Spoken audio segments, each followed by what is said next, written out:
Hi, I'm Stefanie Mosca. We're here at IT Expo Austin 2012, and I'm joined today by Preston Marshall, Deputy Director and Research Professor of Information Sciences Institute at USC. Thanks so much for being here today. Thank you for having me. So you're playing a pretty big role this week at the show. Why don't we talk a little bit about the federal spectrum study that you are basically representing? Well, we recently provided President Obama a study outlining new ways in which federal spectrum could be used to support innovation. Primarily, the spectrum dialogue has been focused on spectrum for wireless carriers and increasing cell phone capacity, and that's important. But we brought to Obama the opportunity to think about spectrum in terms of allowing more engagement by innovators. More companies developing new products that would be spectrum dependent, that really don't have a place in the spectrum today. I'm particularly excited to be invited to be IT Expo because several of those areas are represented here.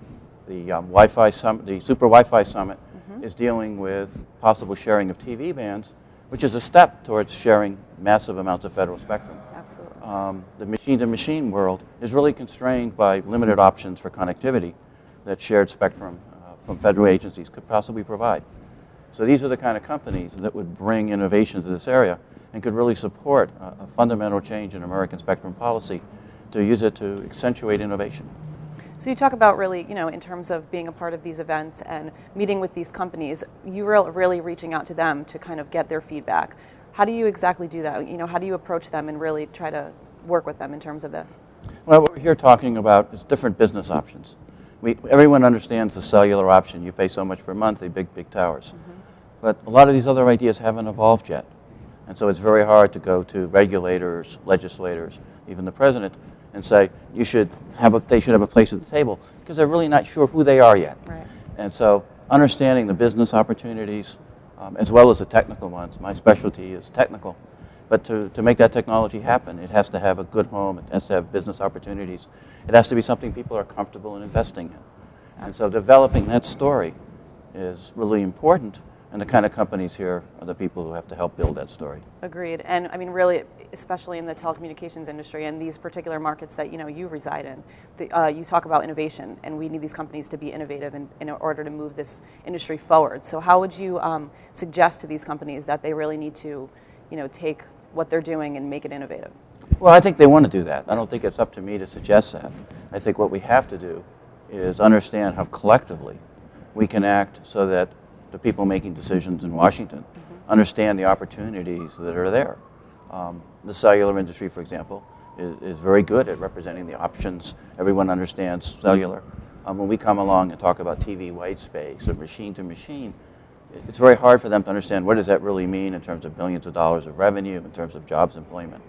We can point to things like Wi-Fi and American technology, dominated technology, where we've been extremely effective at creating new technologies every year. Absolutely. Because we provided spectrum to these companies. And there must be many more things like that out there. But the people who tell that story have to come from this community. Sure. And in the cellular industry particularly, there's a lot of controversy. Where exactly do you stand in terms of kind of what you're trying to put forth right now? Well, I think what we're arguing is that ultimately there could be many innovations in spectrum. And because everyone understands cellular, it's really dominated the dialogue. And it's important that their needs be met. But there are a lot of other possible communities who could have needs met and could create even more innovation and more opportunity for Americans. Sure. What about the M2M space? I think M2M is a great space. It's going to grow. It's going to double every year. But it's really constrained by architectures and technologies that were built for telephone service. And when you walk through the exhibit area, all of these companies are trying to mold their product around these existing services. And I think there's an opportunity in the next few years to find whole new types of services that really fit their needs better. But it's got to be a joint effort between technologists, regulators, Congress.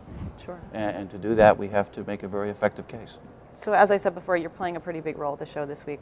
Can you just give us a little, brief rundown in terms of the specific panels that you spoke on? Well, we're very pleased to have Mark Gorenberg, who chaired the study that went to the President. President's Council for Advisors in Science and Technology. And he spoke, and he got people very engaged. I've been going around to many of the panels, going more specific about what the business plans might be and how we can bring the technology to bear that can let them invest and create new products. Great. Well, Preston, thanks so much for being here. Really appreciate your insight. Thank you for having me. Absolutely.